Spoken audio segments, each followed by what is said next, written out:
Robert, you were talking about the mindset of like most guys earlier, and Sarah sent me a video about I can't remember what the title was, something around debt being dumb, essentially. Oh, by the way, Robert, you were right. You were talking about being a big fat beta the last time we were talking. And Yeah, that video that I watched, and it had Ken and Tom in it as well. It looked like it was about 20 years old. You look like a totally different guy back then. yeah, yeah, yeah. Like like a lot more, in the face than the head. You've lost a lot of that weight, so good for you.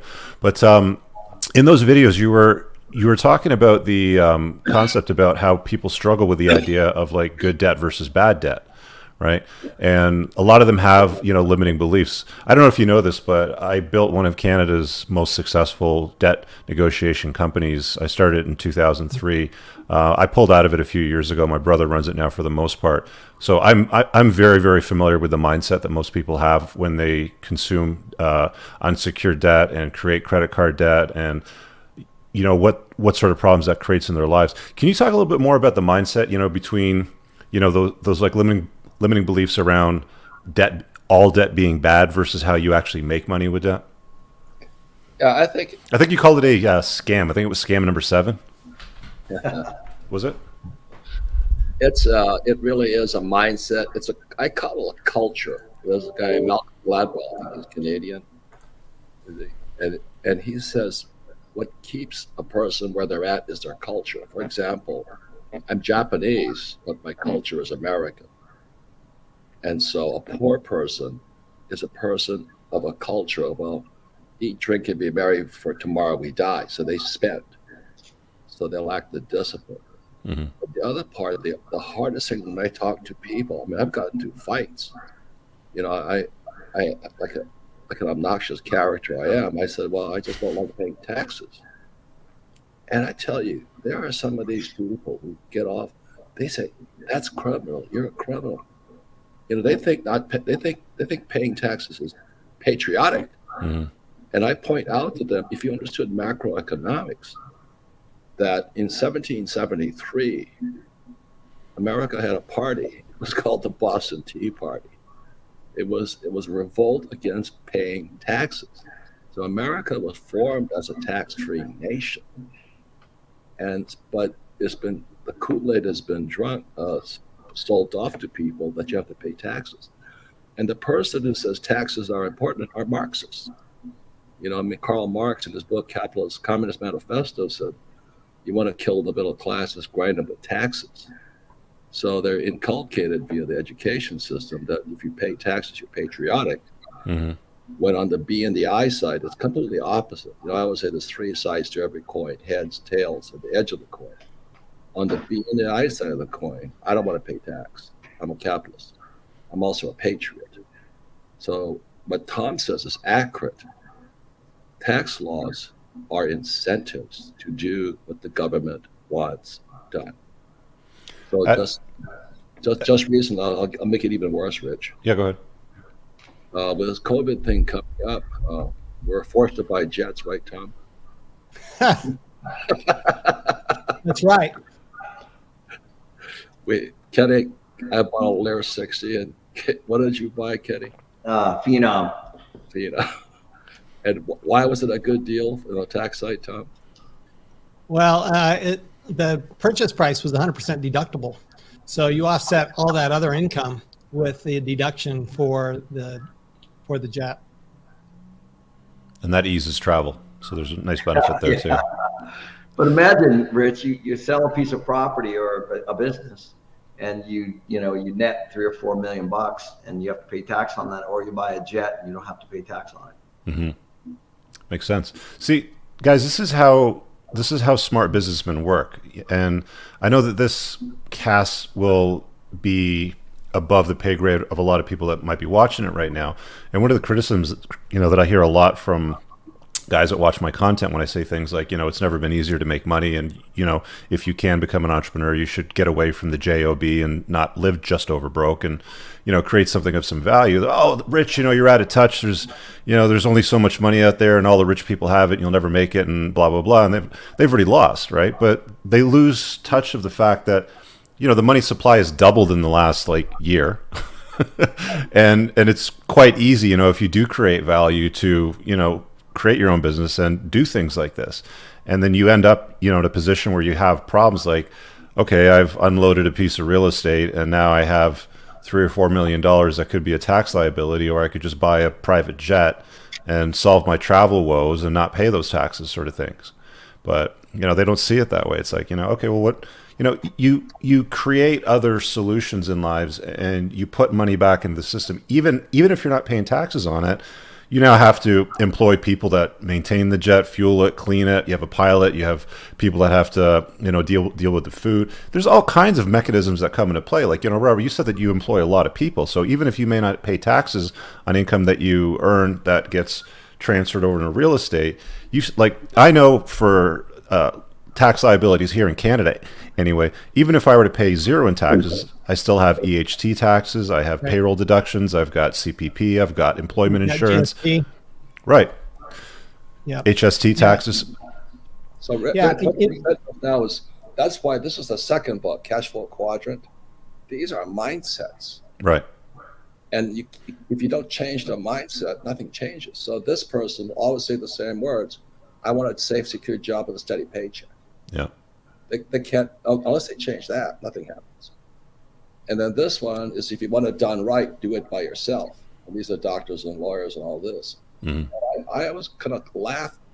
I've met so many doctors who make $1 million a year, but they're paying $600,000 in taxes.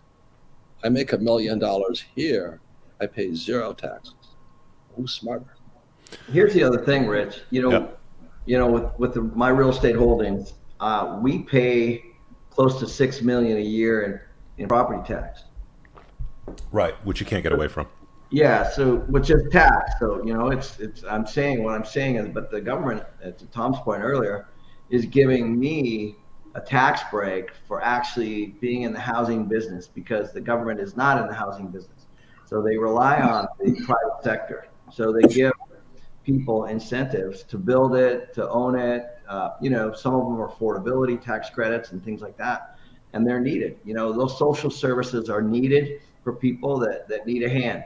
But what they do is they incentivize the industry and say, listen, how can we get you guys to provide more housing? And so we get the tax breaks for doing all that work and putting things, because I put my balance sheet up to get a loan and to build something or to buy something. But at the end of the day, on a 300 or 400 unit building, I'm paying $200,000 to $300,000 a year in property tax to that municipality. And so, we are paying tax, plus we're paying sales tax, renters tax. Well, plus your employees are all paying tax, right? Yeah, so it's not like nobody pays tax. The reality is, Rich, is that we're really all partners with the government. Yeah. Right. We can be a silent partner, which is the E and the S side of the quadrant. We're just silent partners. We're paying our tax, going our way. That's fine. The government's fine with that. They know that they need tax mules, people who will pay that tax.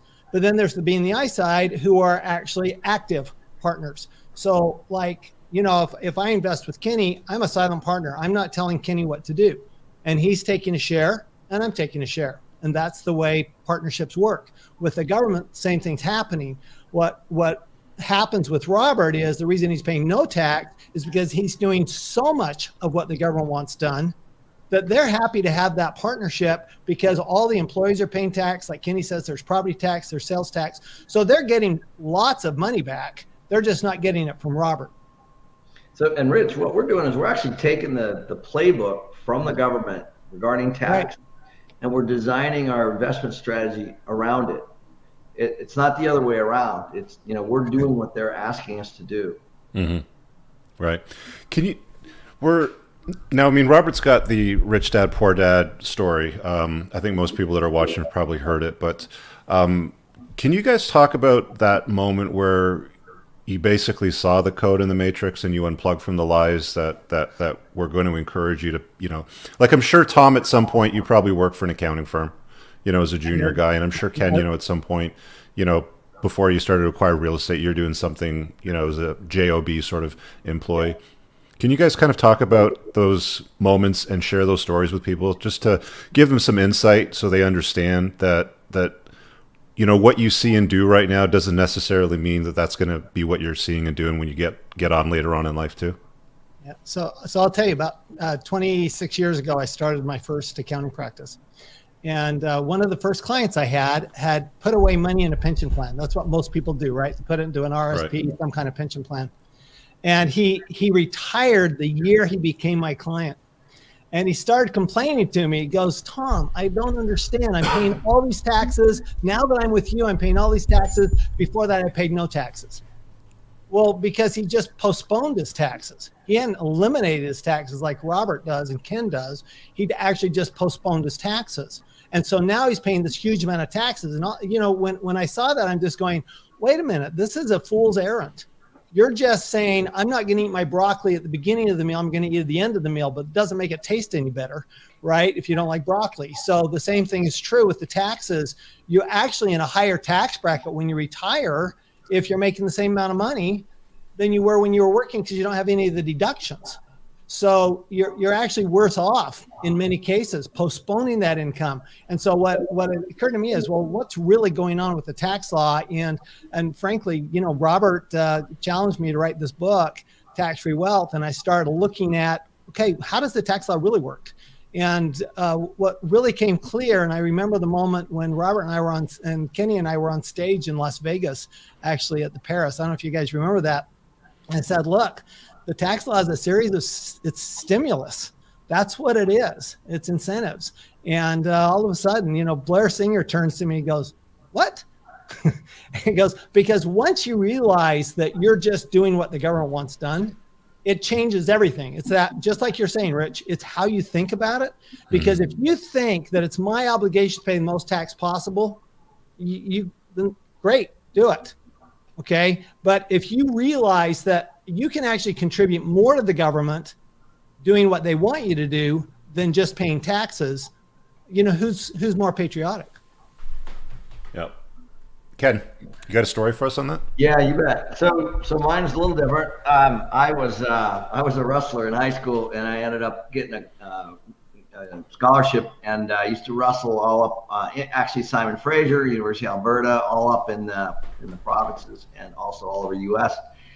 And I was going to business school, and so I couldn't pay rent, so I took a job at an apartment building as a manager, and the owner came in after a few months, because it was a mess when I took it over, and I cleaned it up. It was pretty common sense business, I felt. And he's like, hey, thanks for turning this building around. And I handed him all the deposits. He went to the bank, and I'm like, man, I'm on the wrong side of the desk. And so I got my real estate license, and I went to work for the company that was managing that property, and they had a bunch of properties, and I ended up working for them as my only job for about 8 years. And I started to learn how guys were putting partnerships together, syndications, buying deals, and there were a lot of doctors and lawyers and guys kind of high, I call them high paid, commissioned people, really. So one day I just said, okay, I've had enough. I've had a good learning curve. I'm going to start going out and doing my own deals. And I never looked back. So that was, I'd call that in the mid to late 90s. And been doing it ever since. Just been buying. I think so far I've bought, now, I'm not talking about transacted through, like as a GP, close to 3 billion since then, personally with my. You said billion with a B? Yeah. It's a lot. Yeah. That was 30 years worth, It's, yeah, I mean, like a lot of people might be watching this and saying, oh, it's an overnight success where he got lucky and, good for him with the jet sort of thing. But they don't see the 30 years of blood, sweat, and tears that go into that, right? Yeah, there's a couple. I lost money. There's some mistakes in there for sure. As there are. And, Did you guys have any issues in the 2008 financial crisis that were problematic, or did you sail through it? I did. We had learned. Luckily, I had been in the game for a bit by then, and I didn't have anything really heavily levered. And what happened in the housing crash is they actually, when people fall out of single family, they go into rentals. So I was in the rental business. So that's actually, we were on the right side of that. and we did actually did very well. I'll tell you what I did is I went up to Canada, and we put together $100 million fund with our RSP money, and we started buying in Texas. So I used Canadian money to buy all in the early 2000s. And at the time, if you remember, your dollar was about the same. Yeah. Because the U.S. dollar was in trouble. So they invested into our Texas deals, and then they did really well. But in addition to that, our dollar got stronger. So they had the currency hedge too. So it was a double whammy. That was complete luck, the currency part. But yeah, so that's what we did. You know, the U.S. was on sale during that time, and no one in the U.S. was lending. No, you know, banks were taking property on, and it was a shit show. So, you know, so I'm like, okay, I got to figure this out. So I'm like, well, either Asia, Europe, or Canada. And you know, I had a lot of friends up in Canada from back in the day, and so I went up there. Good for you. Yeah. Well played, Robert. You're like the godfather of like money and power, and you know, pivoting and seeing this reality. Can you talk to people a little bit about, you know, your own unplugging? I mean, like, you wrote the book on it basically. If you guys haven't read Rich Dad Poor Dad, get the damn book. It's on Amazon. Read it and read the follow-up stuff to it. But can you shed a little bit of light on this one for us too, Robert? Well, these guys will. You know, I operate as a team. I'm a rugby player, and rugby players aren't the brightest guys, but they're running teams, and I was running a team. And so one of the first things, rugby players, I was also a Marine, and Marines operate in teams. But the most important person on my team is my wife, Kim, and these two guys will tell you, she's the brains, right, Tom? For sure. Yeah, she's the brains. She's who I call, Robert. I didn't marry a rich woman, but when I met her, she had a job. She was in advertising in Honolulu, and she would set up a little network marketing business inside a health club. And she, you know, here's this gorgeous woman sitting there selling products and all this stuff. I said, you know, she's hot, she's gorgeous, she's sexy, and she likes business. So I think that was one of the smartest things I ever did, because I would agree. Yeah, she freed me up to go and do all the crazy stuff I was doing, because she could always pick up the pieces, right, Tom? That's right. Yeah, I could see in your in some of your video content, you know, especially when you're working with a group of people, that a team is very important with you. Was that something that you learned in school, or was that something that came out of the military? It's military and rugby. Yeah.